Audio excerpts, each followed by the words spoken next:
Bonjour à tous, nous revoilà de nouveau pour discuter de ce sujet passionnant qu'est l'eau de mer. Nous avions vu avec Arnaud la dernière fois les applications larges qu'on pouvait utiliser de l'eau de mer. Alors, et tu nous as parlé d'ailleurs des phytoplanctons, qui est un gage de qualité de l'eau de mer. Est-ce que tu peux nous donner quelques précisions à ce sujet, s'il te plaît? Oui, on en avait parlé la dernière fois.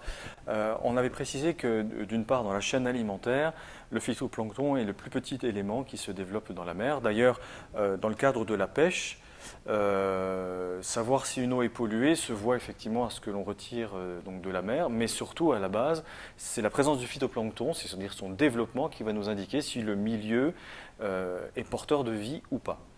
Donc le phytoplancton est quelque chose d'important. Pourquoi? Parce que c'est lui qui permet de transformer ces minéraux qui à la base sont inorganiques en minéraux biodisponibles, c'est-à-dire assimilables par la cellule.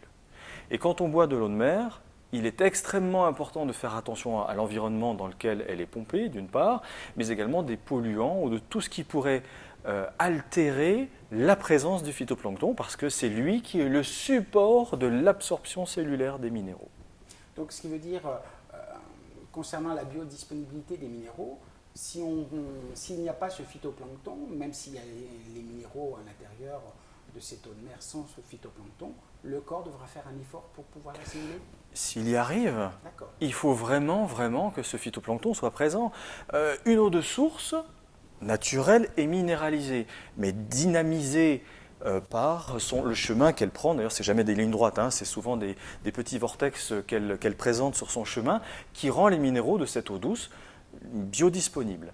Aujourd'hui, la biodisponibilité de cette eau est assurée pendant 24 à 48 heures. Une fois que l'on stocke une bouteille d'eau, même minéralisée, mais en dehors de son contexte vital, les minéraux deviennent non organiques, c'est-à-dire non biodisponibles.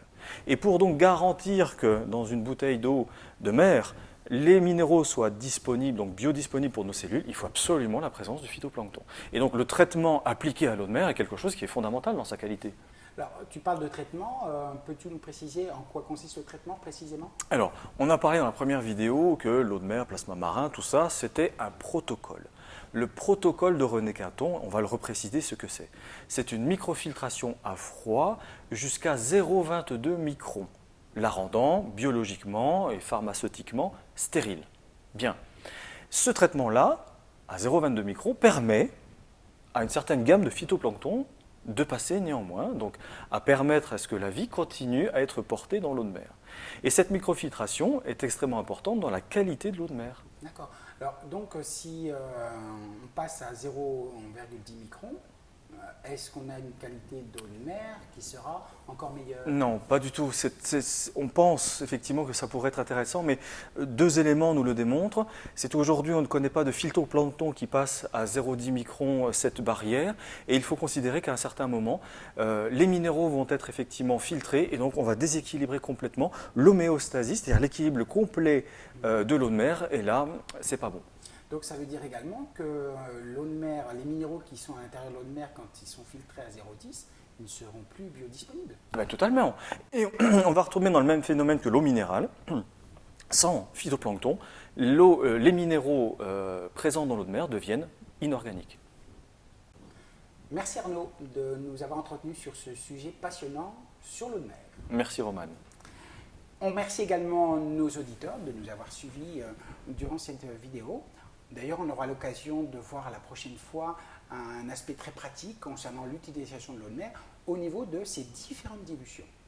D'ailleurs, si cette vidéo a suscité quelques questions de votre part, bien n'hésitez pas à nous les adresser sur l'adresse mail qui s'affiche sur votre écran. Merci et à la prochaine fois.